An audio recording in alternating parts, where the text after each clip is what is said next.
Mesdames et messieurs, bonjour. Dr Cornelius, pneumologue spécialiste de la maladie respiratoire. Aujourd'hui, je fais une vidéo pour parler un peu de certains symptômes particuliers qui peuvent être en rapport avec des causes non organiques et notamment anxieuses chez des patients qui se présentent en consultation et qui se plaignent d'un certain nombre de symptômes. Ça peut être un essoufflement, une douleur abdominale, des troubles digestifs, des céphalées, ça peut être aussi des douleurs quelconques, des problèmes cardiovasculaires, etc. Ces patients, on les voit en consultation et on fait un certain nombre d'examens en tant que médecin pour essayer de retrouver la cause de ces troubles, de ces symptômes, de ces plaintes somatiques. Donc bien sûr, en tant que médecin, il faut toujours retrouver la cause de tous les symptômes qui sont présentés ou qui sont vécus par les patients en consultation. Et parfois, on ne trouve pas. On cherche, absolument chercher, bien sûr,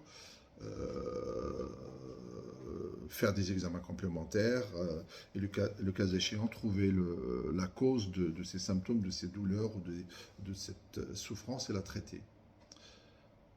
Mais aujourd'hui, je voudrais parler de la sémiologie, c'est-à-dire des symptômes qui peuvent être en rapport avec l'anxiété ou les troubles anxieux ou les troubles phobiques. Vous savez, les troubles anxieux ont une symptomatologie qui est très diversifiée, très riche. Donc, la plainte anxieuse du patient peut revêtir plusieurs masques différents. Et le médecin est confronté le plus souvent soit devant des symptômes aigus ou devant des symptômes un peu qui durent ou qui s'inscrivent dans la durée.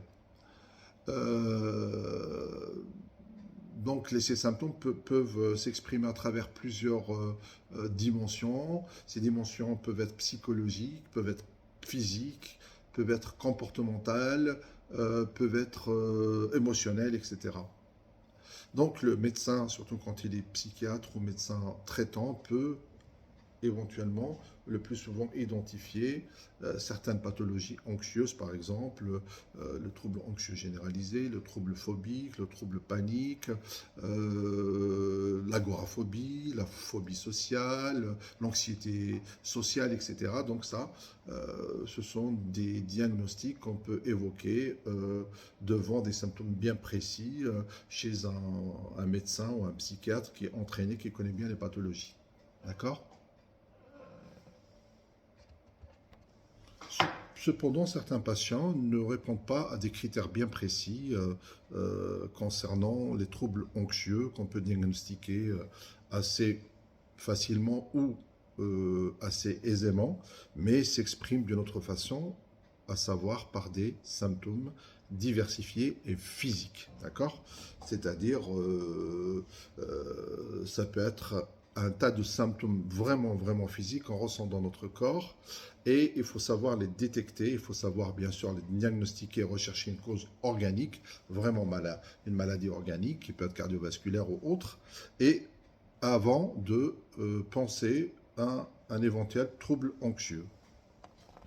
Alors, les symptômes anxieux, physiques anxieux, peuvent être de différents types. Ils peuvent être cardiovasculaires, ils peuvent être somatiques, des plaintes somatiques, ils peuvent être respiratoires, ils peuvent être digestifs, ça peut être des malaises, ça peut être des signes neuromusculaires, pseudoneurologiques, ça peut être de la fatigue, des troubles de la mémoire, de la concentration, etc., etc., etc., etc. Donc, c'est quoi la moralité? La moralité que lorsqu'on est en face d'un patient, d'une patiente qui présente un symptôme ou un certain nombre de symptômes, bien sûr, il faut étudier ces symptômes, essayer de les mettre dans une case, si vous voulez, ou essayer de trouver un diagnostic précis qui explique ces symptômes et proposer un traitement adéquat. Mais il faut aussi prendre le patient dans sa globalité, c'est-à-dire rechercher des facteurs psychologiques, des facteurs sociaux, professionnels, etc., etc., et essayer d'aller un petit peu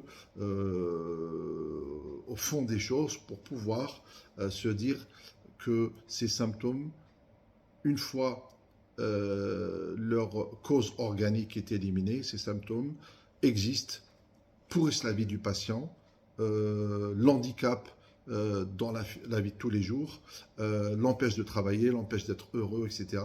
Il faut peut-être aussi aller plus loin et le confier à des consultations spécialisées, notamment chez les psychiatres ou psychologues, pour essayer de retrouver le cas échéant le pourquoi du comment, ou bien du moins l'explication de ces symptômes à travers une souffrance psychique, à savoir par exemple les troubles anxieux et phobiques.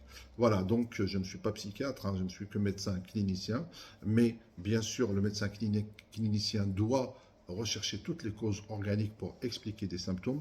Quand ces symptômes ne sont pas explicables, on ne va pas dire au patient c'est dans la tête, rentrez chez vous, faites du yoga, etc., ou relaxez-vous. Bien sûr, on peut faire ça, mais aussi, il faut toujours penser à une éventuelle cause vraiment psychologique, et notamment anxieuse ou phobique, qui s'exprime à travers des symptômes physiques.